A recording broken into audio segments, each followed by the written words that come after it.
Hello everyone, इस video में हम लोग डायमेंशनल एनालिसिस को समझने की कोशिश करेंगे। इससे पहले हमने डायमेंशन सीखा था, यूनिट्स और डायमेंशंस निकालना।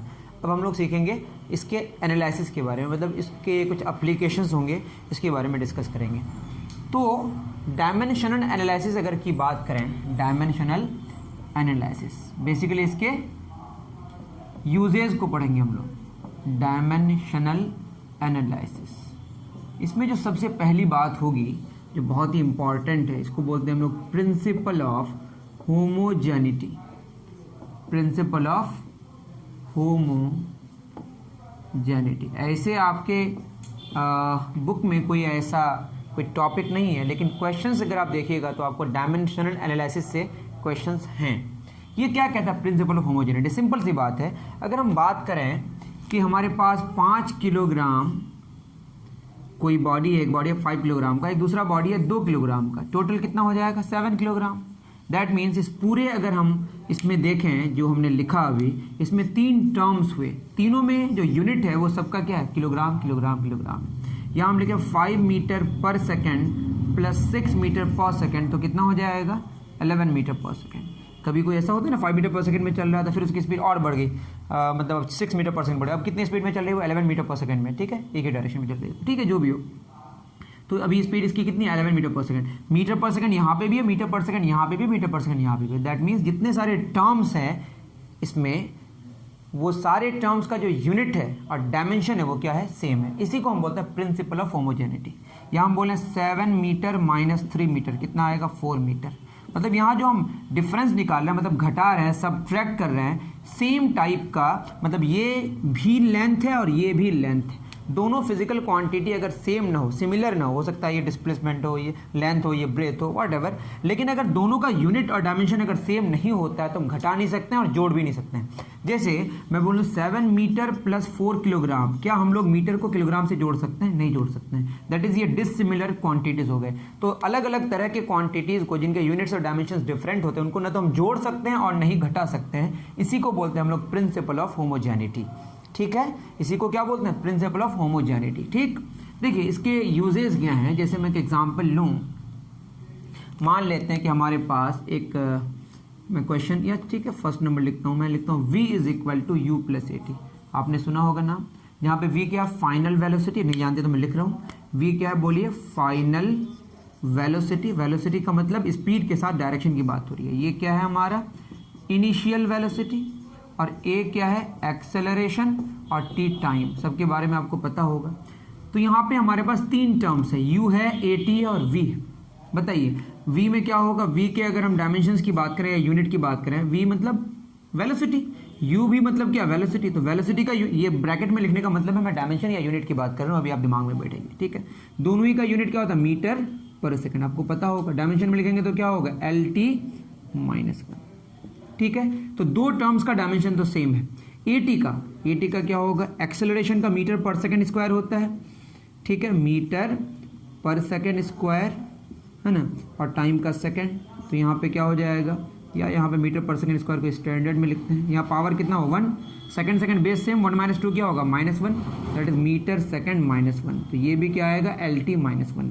तो आप देखिए v का u का, वो दोनों तो वेलोसिटीज हैं, वेलोसिटीज दैट मीन्स स्पीड की बात हो रही है। और at का, v का, u का और at का डायमेंशन सेम है। दैट इज ये फार्मूला डायमेंशनली करेक्ट है। हम लोग क्या बोलते हैं? दिस फार्मूला और इक्वेशन इज डायमेंशनली करेक्ट। अब डायमेंशनली करेक्ट का मतलब ये नहीं कि ये फार्मूला सही ही होगा, ये फार्मूला सही होगा इसकी कोई गारंटी नहीं है। लेकिन अगर डायमेंशनली अगर इनकरेक्ट होगा तो फार्मूला सही हो ही नहीं सकता है, क्योंकि 2 डिफरेंट क्वांटिटी, 2 डिफरेंट यूनिट्स या डायमेंशंस के जो फिजिकल क्वांटिटीज हैं उनको हम ऐड नहीं कर सकते। यहाँ पे ए टी है और यहाँ यू है। वैसे यहाँ पे फिजिकल क्वांटिटीज हैं ए और टी मिला के, वो जो प्रोडक्ट के फॉर्म में जो भी होगा प्लस या माइनस से जो सेपरेटेड है उनको हम टर्म्स बोलते हैं। जितने सारे टर्म्स हैं उनके डायमेंशंस अगर सेम, मतलब यहाँ पे आया किस में? मीटर पर सेकंड में, ये भी किस में आया? मीटर पर सेकंड में, जोड़ने के बाद रिजल्ट भी किस में आया? मीटर पर सेकंड में। इसी को हम बोलते हैं प्रिंसिपल ऑफ होमोजेनिटी। मेरी बात समझ आ रही है? अब ये हम ये कह रहे हैं कि ये फार्मूला डायमेंशनली करेक्ट, हम ये क्यों नहीं कह रहे हैं कि एकदम एब्सोल्युटली करेक्ट? इसका रीजन ये है कि कोई बोलता है कि सर बताइए v बराबर क्या ए टी, ये फार्मूला सही है? डायमेंशंस के अकॉर्डिंग v का मीटर पर सेकंड आता है, इसका क्या आता है बोलिए? मीटर पर सेकंड। ए टी का भी क्या आएगा? मीटर पर सेकंड। ये पूरा एक साथ। तो इससे पता चला कि ये भी मीटर पर सेकंड में, ये भी मीटर पर सेकंड में, 2 ही तो टर्म्स हैं यहाँ पे। तो इसका मतलब ये भी फार्मूला डायमेंशनली करेक्ट है। एक्चुअल में फार्मूला करेक्ट है या नहीं है इसका पता हम लोग डायमेंशन से नहीं कर सकते हैं। अगर एक फार्मूला है हमारे, v बराबर AT³ लिख लेते हैं। अब बताइए ये क्या होगा, मीटर पर सेकंड में होगा। ये क्या होगा, एक्सेलरेशन का मीटर पर सेकंड स्क्वायर और टाइम का सेकंड क्यूब, तो ये आ जाएगा मीटर सेकंड। देखिए सेकंड क्यूब सेकंड स्क्वायर, तो ये मीटर पर सेकंड में आए, मीटर पर सेकंड, मतलब ये डायमेंशनली इनकरेक्ट है। तो ये फार्मूला तो हो ही नहीं सकता। जो फार्मूला डायमेंशनली इनकरेक्ट है वो फार्मूला गलत है, ये श्योर है। जो फार्मूला डायमेंशनली इनकरेक्ट है वो फार्मूला सही होने का कोई चांस नहीं, लेकिन जो फार्मूला डायमेंशनली करेक्ट है वो सही हो भी सकता है और नहीं भी हो सकता है। The formula which is dimensionally correct that need not to be correct, but the formula which is dimensionally incorrect that is absolutely incorrect formula. Okay, now I think you have got it. Okay, दूसरा question लेते हैं। ये question है इसीलिए मैं यहाँ पे आपको बता रहा हूँ। सेकंड नंबर क्या बताइए, s बराबर ut प्लस हाफ AT²। यहाँ तो हमें पता है कि u क्या है और क्या बताइए, u पता है हमें, a पता है, s नहीं पता था। s डिस्प्लेसमेंट बेसिकली लेंथ है, इसमें भी 3 टर्म्स हैं। एस क्या है, लेंथ है, तो लेंथ देखिए मतलब इसका यूनिट मीटर होगा। आप जैसे लिखना चाहें। यूटी क्या होगा, यू हमारा क्या है, मीटर पर सेकंड और टाइम का सेकंड, तो सेकंड पे पावर 1 है, ये पर सेकंड है। एक काम करते हैं इसको मीटर पर सेकंड ऐसे लिख देते हैं, सेकंड सेकंड कैंसिल हो जाएगा, क्या बचेगा मीटर, या इसको हम डायमेंशन ऑफ लेंथ लिख देते हैं, मीटर लेंथ का यूनिट। ठीक है, हाफ AT², हाफ एक कांस्टेंट है और ये कांस्टेंट जो हाफ न्यूमेरिकल कांस्टेंट है, ये डायमेंशन लेस कांस्टेंट है, मतलब हाफ का कोई डायमेंशन नहीं है। एक्सेलरेशन का क्या होगा, मीटर पर second square, time second, second का स्क्वायर, सेकंड स्क्वायर सेकंड खत्म, क्या बचेगा मीटर। इसका भी डायमेंशन कितना आया, लेंथ ही आया। मतलब यहाँ पे देखें तो ये वाला 3 टर्म्स है यहाँ पे, कितने टर्म्स, 3, तीनों टर्म्स के डायमेंशंस क्या हुए, सेम हुए। That means this formula is dimensionally correct. लेकिन this formula need not to be true. क्यों, अगर मैं लिखता s बराबर ut प्लस AT², तो आप देखिए ये फार्मूला तब भी करेक्ट होता ना। बात समझ आ रही है। दैट मीन्स AT² के साथ क्या मल्टीप्लाई होगा इसके बारे में डायमेंशंस नहीं बताता है। दैट इज जो फार्मूला डायमेंशनली करेक्ट है वो करेक्ट होगा या नहीं होगा इसकी कोई गारंटी नहीं है, लेकिन जो फार्मूला इनकरेक्ट होगा डायमेंशनली वो बिल्कुल इनकरेक्ट ही होगा। बात समझ आ रही है। यहाँ पे समझ है, हाफ के बारे में अगर मैं यहाँ पे 3/2 से मल्टीप्लाई करता तो भी तो फार्मूला सही बताता ना, कौन, डायमेंशनल, लेकिन एक्चुअल में फार्मूला में क्या है यहाँ पे हाफ। बात समझ पा रहे हैं।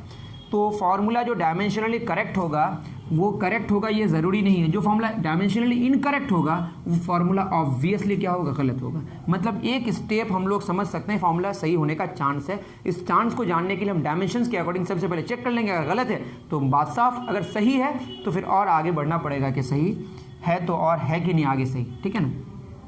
थर्ड, ये फॉर्मूला आपको पता है, v² बराबर u² प्लस 2as। ये फॉर्मूला सही है, इसमें कोई शक नहीं है, बट डायमेंशन इसको चेक कर लेते हैं। तो क्या हो जाएगा, v², that is v², v क्या होता है, मीटर पर सेकंड, इसका स्क्वायर, तो ये हो जाएगा मीटर स्क्वायर पर सेकंड स्क्वायर। तो इसको डायमेंशन क्या करोगे, L2 सेकंड स्क्वायर T2 ऊपर जाएगा तो T-2 हो जाएगा। उसी तरह u² का भी होगा, क्योंकि ये वेलोसिटी फाइनल है, ये इनिशियल है, 2as का निकालेगा। 2 तो डायमेंशन लेस है, अगर 2 की जगह 3 भी लिखते तो भी फॉर्मूला सही ही आएगा। इससे मतलब पता चला कि जो हमारा न्यूमेरिकल वैल्यू है, जो कोफिशिएंट है, उसके बारे में वो नहीं बताता है। प्रिंसिपल होमोजेनिटी क्या कहता है, जितने सारे टर्म्स हैं सबके डायमेंशन सेम होंगे। ये किसके बारे में इंफॉर्मेशन देता है, ये जो अगर फॉर्मूला अगर करेक्ट हो गया तो ये जो हमारा न्यूमेरिकल वैल्यू है 2, 3, 4 इनके बारे में डिस्कशन नहीं करता, और कितने सारे टर्म्स होंगे ये भी डिस्कस नहीं करता। मतलब नंबर ऑफ टर्म्स कितने होंगे और जो हमारा टर्म है उसमें जो न्यूमेरिकल कोफिशिएंट है वो क्या होगा इसके बारे में ये नहीं बताता है। मतलब डायमेंशन, ये फार्मूला सही अगर है तो ये बताया था फार्मूला सही है, लेकिन एक्चुअल में सही है कि नहीं इसके लिए आपको और मेथड से जानना पड़ेगा। 2 तो डायमेंशन लेस, ए क्या होगा, मीटर पर सेकंड स्क्वायर, और यहाँ पे एस डिस्प्लेसमेंट है मीटर, दैट इज ये हो जाएगा metre into metre, metre square पर सेकंड स्क्वायर, या L2 T-2। देखिए सही है, तो फार्मूला इज डायमेंशनली करेक्ट। लेकिन फार्मूला सही है या नहीं है इसके बारे में आपको जानने के लिए एक्चुअल उसका जो प्रोसेस है प्रूफ करने का, उसके हिसाब से आपको जानना पड़ेगा। तो मैंने ये 3 फार्मूले बता दिए आपको, और भी चीज़ें जान सकते हैं। जैसे काइनेटिक एनर्जी का फार्मूला क्या होता है, काइनेटिक एनर्जी का formula 4th number, half mv²। अभी काइनेटिक एनर्जी है तो एनर्जी का यूनिट जूल होता है, आपको पता ही होगा। इसका क्या होगा बोलिए, जूल और जूल को लिखते हैं किलोग्राम मीटर स्क्वायर पर सेकंड स्क्वायर। मैंने बता दिया, देख लीजिएगा जाके। इसका क्या होगा, हाफ के बारे में बताता नहीं है, डायमेंशन लेते हैं। मास क्या होगा किलोग्राम, और स्पीड का वेलोसिटी का मीटर पर सेकंड, इसका स्क्वायर, ये हो जाएगा किलोग्राम मीटर स्क्वायर पर सेकंड स्क्वायर। तो दोनों तरफ से सेम है, मतलब ये फार्मूला डायमेंशनली करेक्ट है। लेकिन अगर हमें 3/2 लिखता तो भी फार्मूला क्या होता, डायमेंशनली करेक्ट होगा। मुझे लगता है आपको बात समझ आ गई। तो यहाँ पे एक क्वेश्चन है, आप निकालें क्वेश्चन। यूनिट्स एंड मेजरमेंट का लेवल 1 का फर्स्ट क्वेश्चन है। यूनिट्स एंड मेजरमेंट का लेवल 1 का फर्स्ट क्वेश्चन है। ये मेरा लेटेस्ट जो है एडिशन, उसके हिसाब से मैं करा रहा हूँ, ठीक है। इसमें क्वेश्चन में बोला है if an equation is dimensionally correct it need not to be correct equation. जो मैंने अभी समझा है आपको, क्वेश्चन में क्या बोला है, बोलिए। If the equation is dimensionally correct, अगर फॉर्मूला इक्वेशन अगर डायमेंशनली करेक्ट है, it need not be a correct equation, इसको करेक्ट इक्वेशन होना कोई ज़रूरी नहीं है। क्यों नहीं है, पूरा मैंने डिटेल आपको समझाने की कोशिश की। But if N equation is dimensionally wrong, अगर डायमेंशनली क्या है, रॉन्ग है, that must be a wrong equation.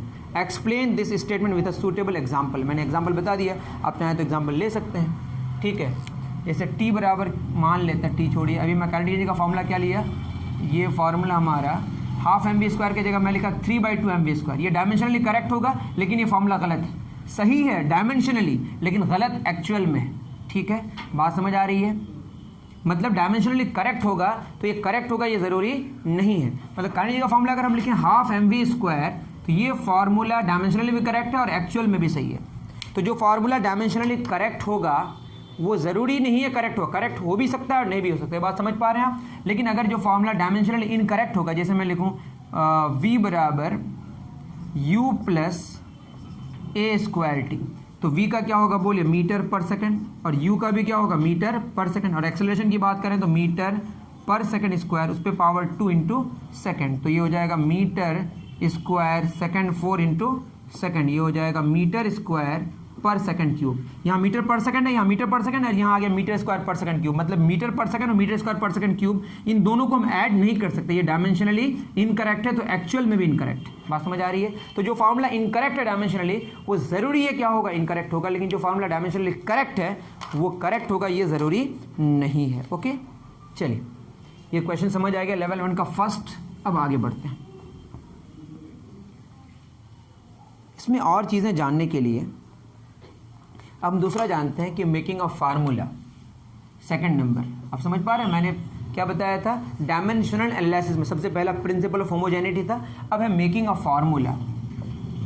Formula में क्या होता है कि डिफरेंट जो वेरिएबल्स हैं उसमें एक रिलेशन हो। जैसे एरिया का फार्मूला रेक्टेंगुलर के, तो length into breadth, length breadth और एरिया में एक रिलेशन है। तो यहाँ वेरिएबल्स में जो रिलेशन होता है, इस रिलेशन को हम क्या बोलते हैं, फार्मूला, ठीक है। तो जैसे मान लेते हैं हमारे पास काइनेटिक एनर्जी का फार्मूला तो आपको पता ही होगा, हाफ mv², पता है ना। तो मान लेते हैं क्वेश्चन कह रहा है कि जो काइनेटिक एनर्जी है किसी बॉडी का, वो डिपेंड कर रहा है, डिपेंड्स ऑन मास। मास के लिए हम क्या लिख लिए, m, और काइनेटिक एनर्जी लिख के लिख लिए डिपेंड्स ऑन मास m, ठीक है।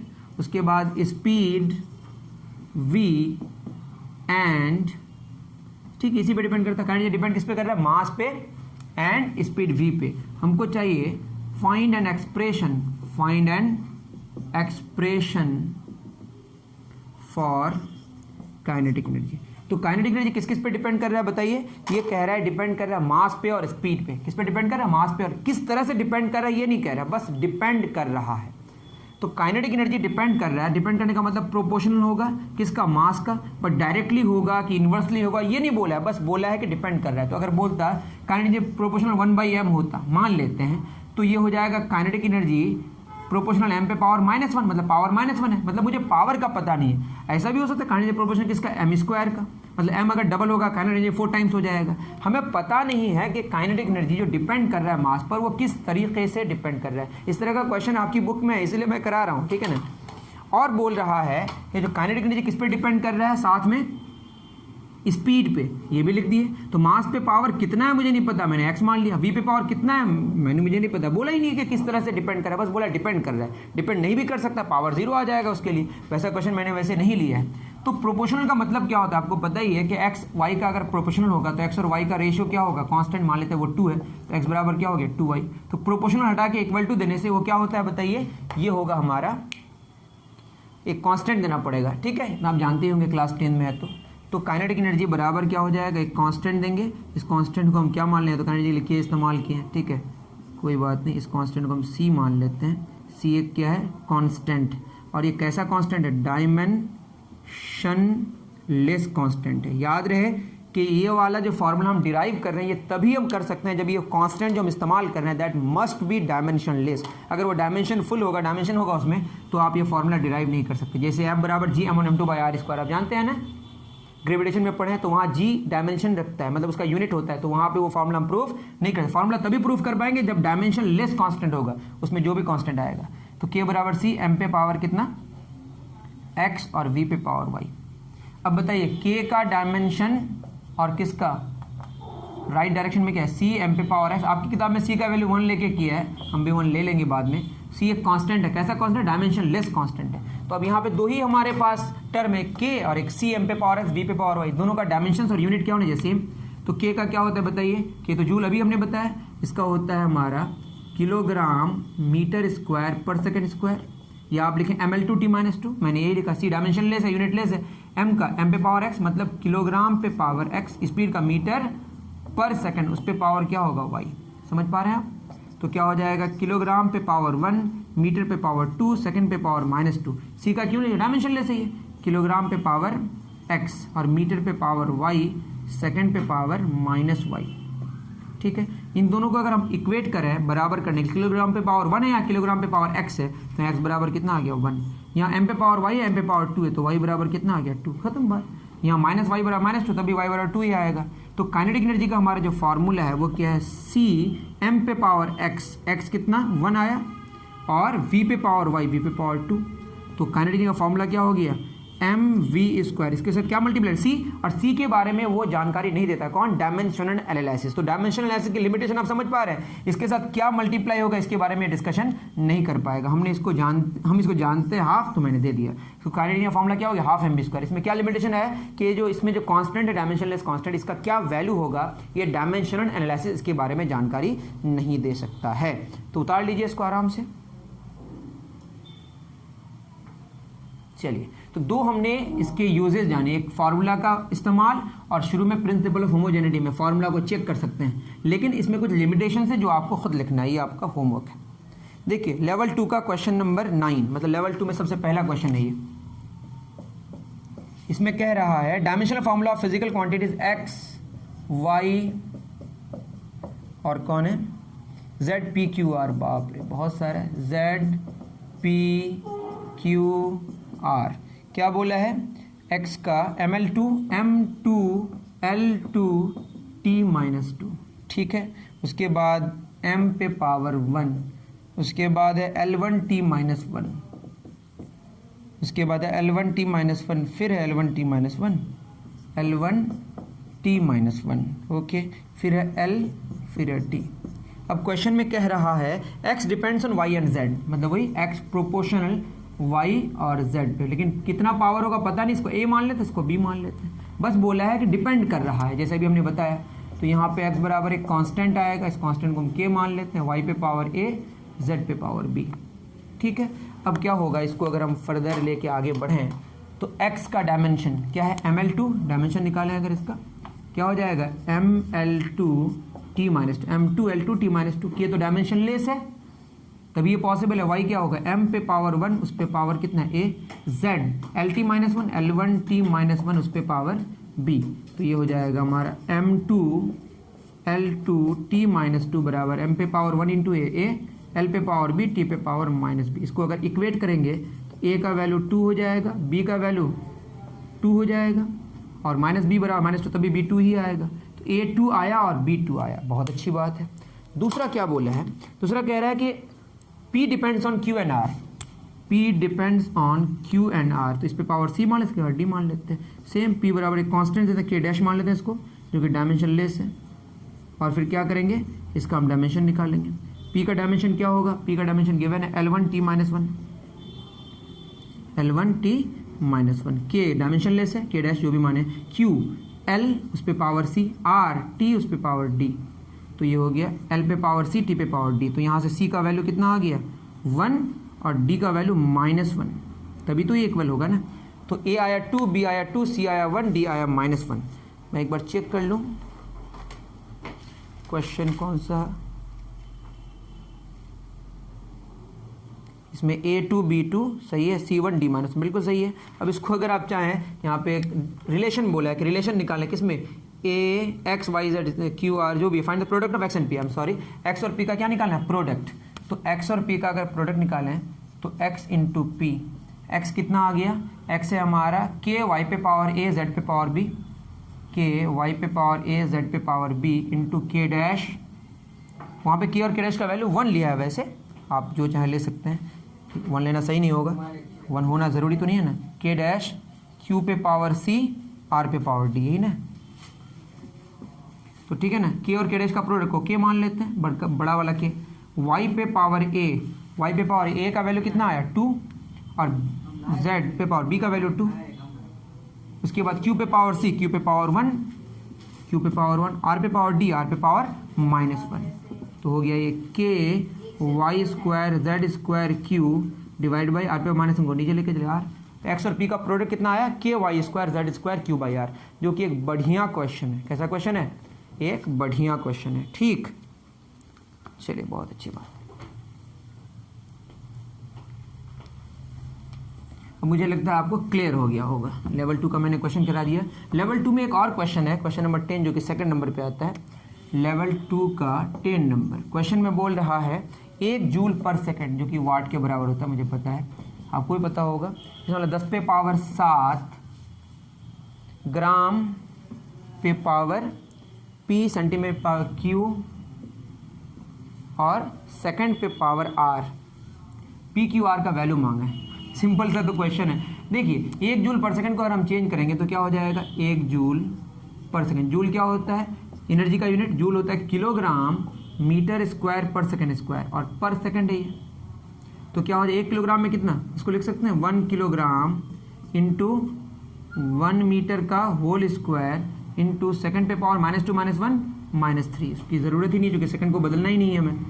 तो 1 किलोग्राम में कितना ग्राम होता है, 1000 ग्राम, या किलो के लिए आप 10 पे पावर 3 प्रीफिक्स के हिसाब से। 1 मीटर में कितना सेंटीमीटर होता है, 100 सेंटीमीटर, उसका स्क्वायर इंटू सेकंड पे पावर। ऐसा है प्रीफिक्स के मेरे वीडियोस आप 9th और 7th 8th में शायद मैंने करा दिया, उसको देख लीजिएगा। 10 पे पावर 3 या 10 पे पावर 2 दूना 4, यहाँ ग्राम है और यहाँ पे सेंटीमीटर स्क्वायर है, सेकंड पे पावर -3। 4 और 3 कितना हो जाएगा, 7 ग्राम पे पावर 1, सेंटीमीटर पे पावर 2, सेकंड पे पावर -3। तो यहाँ से P का वैल्यू कितना आया, देखिए 1, Q का वैल्यू 2, R का वैल्यू -3। यहाँ 10 पे पावर 7, 10 पे पावर 7, यहाँ से बस इक्वेट कर लीजिए, आपका आंसर आ गया। ठीक है, तो प्रीफिक्स मैं अलग से नहीं पढ़ा रहा हूँ, आप खुद कर लें। अगर आपको प्रॉब्लम हो तो मुझे ज़रूर बताएं। अब एक और बात है, यहाँ पे क्वेश्चन के हिसाब से ही मैं कुछ करा दे रहा हूँ आपको। क्वेश्चन नंबर 42 शॉर्ट आंसर का क्वेश्चन नंबर 42, इसमें बोल रहा है न्यूटन और डाइन में रिलेशन बताएं। तो 1 न्यूटन बराबर क्या होगा, 1 किलोग्राम मीटर पर सेकंड। इसका न्यूटन किसका, फोर्स का यूनिट है, फोर्स का मास इंटू एक्सेलरेशन। 1 किलोग्राम गुना, लिख सकते हैं इसको 1 मीटर गुना सेकंड पे पावर -2। तो किलोग्राम में कितना ग्राम होता है, 1000 ग्राम, 10 पे पावर 3 ग्राम। इसमें कितना सेंटीमीटर, 100 सेंटीमीटर इंटू सेकंड -2, 2 और 3 5, 10 पे पावर 5 ग्राम सेंटीमीटर पर सेकंड स्क्वायर। ये सीजीएस यूनिट ऑफ फोर्स है, इसको डायन कहते हैं, जो कि मैंने पहले वाले लेक्चर में शायद बता दिया है। तो 1 न्यूटन में 10 पे पावर 5 डायन होगा। ठीक है, डन। एक क्वेश्चन है, very short answer type questions में बोला है कि what are the uses of dimensional analysis. में तो पूरा थ्योरी आपको बता दिया। ठीक, चलिए, बहुत अच्छी बात है। क्वेश्चन नंबर 39 में क्या कहा है, ये शॉर्ट आंसर टाइप क्वेश्चन था। Speed of 3 vehicles moving in a straight line are 20 metre पर सेकंड। एक है 20 मीटर पर सेकंड, दूसरा है 90 किलोमीटर पर आवर, और तीसरा भयानक कर दिया है कुछ, 10 पे पावर -14 लाइट ईयर पर सेकंड। तो इसको चेंज करना पड़ेगा सेम यूनिट में, तभी तो कंपेयर कर सकते हैं। तो आपको पता होगा 1 किलोमीटर पर आवर ये कितना होता है, 1000 मीटर। 1 घंटा है नीचे, ये होगा 60 गुना 60 सेकंड। 1 घंटा में 60 मिनट, 60 गुना 60 सेकंड हो जाएगा, 0 0 0 0 कैंसिल, ये होगा 5/18 मीटर पर सेकंड। तो किलोमीटर पर आवर को मीटर पर सेकंड में कन्वर्ट करने के लिए 5/18 से मल्टीप्लाई कर दीजिए। ठीक है, क्या हो जाएगा 90 × 5/18 मीटर पर सेकंड, 18 5 90, तो कितना आ जाएगा ये 25 मीटर पर सेकंड। तो सेकंड वाला है 25 मीटर पर सेकंड, फर्स्ट वाला 20 मीटर पर सेकंड ऑलरेडी है, तो इसको कन्वर्ट करने की जरूरत है नहीं। अब लाइट ईयर के बारे में जानते हैं। लाइट ईयर होता क्या है? लाइट ईयर हमारा होता है एक साल में लाइट वैक्यूम में जितना ट्रैवल करती है उसको हम लाइट ईयर कहते हैं। LY मतलब लाइट ईयर, ये लाइट ईयर है। तो क्या हो जाएगा, एक साल में 1 सेकंड में लाइट कितना चलती है? अप्रॉक्स 3 × 10⁸ मीटर, 3 गुना 10⁸ मीटर पर सेकंड होता है लाइट की स्पीड वैक्यूम में। तो कितना एक साल में निकालना है? तो एक साल मतलब 365 डेज। तो 365 डेज को कन्वर्ट 24 घंटा होगा, 1 घंटा में 60 मिनट होता है, 1 मिनट में 60 सेकंड होता है, तो ये सेकंड में बदल गया। तो ये होगा इतना सारा, 365 दिन में कितना, एक साल में 365 दिन, तो कितना होगा 365 × 24 × 60 × 60, सेकंड में कितना होगा 3 × 10⁸ इंटू ये वाला यहाँ पे आप लिख दीजिए। इसका जो आंसर आएगा ये आएगा अप्रॉक्स 9.46 10⁻15 मीटर। तो याद रहे एक लाइट ईयर कितना होता है 9.46 × 10⁻15 मीटर। अब देख सकते बहुत ईजी है, लाइट एक साल में वैक्यूम में जितना ट्रैवल करिए, एक साल बराबर इतना सेकंड हो गया, एक सेकंड में इतना, तो इतना सेकंड में इतना, आप खुद करें तो कितना हो जाएगा ये बताइए। लाइट ईयर ये हो गया 9.46 10⁻15, ये मीटर में आया इंटू पर सेकंड, तो ये हो जाएगा हमारा, ये 10⁻14 छूट गया हमारा, इज इक्वल टू 10⁻14 से मल्टीप्लाई भी तो करना पड़ेगा। लाइट ईयर इतना के बराबर है, तो 9.46 इंटू यहाँ -15 होगा, एक लाइट ईयर है ना, ये लाइट ईयर के बदले हम इतना लिखे हैं। ठीक है, तो कितना हो जाएगा 10⁻15 - 14 कितना 10⁻1 मीटर पर सेकंड। मैं फिर कह रहा हूँ, मैंने लिखा 10⁻⁻14 लाइट ईयर पर सेकंड, लाइट ईयर के बदले मैंने लिखा 9.46 10⁻15 और 10⁻14 तो ऑलरेडी है, पर सेकंड तो ऑलरेडी है। ठीक है ना, तो कितना हो जाएगा 15 में 14 क्या 1, दैट इज 94.6 मीटर पर सेकंड। अब बताइए ये है 20 मीटर पर सेकंड, ये 25 मीटर पर सेकंड, ये 94.6 मीटर पर second. I think you can compare now. Okay, ठीक है, इतने ही थे। और अगर आपको कोई प्रॉब्लम हो तो आप मुझे बता सकते हैं, आप ये भी बता सकते हैं कि आपको और क्या कराना है। ठीक है, वैसे मैंने 2 लेक्चर्स में डायमेंशंस को ख़त्म कर दिया और अब जो लेक्चर्स आएंगे जो कि बहुत इंपॉर्टेंट है और आप इंतज़ार भी कर रहे होंगे, उसका नाम है वर्नियर कैलिपर्स और दूसरा स्क्रू गेज। ओके, तो आप इंतज़ार करें, मिलते हैं फिर नेक्स्ट वीडियो में। Thank you very much.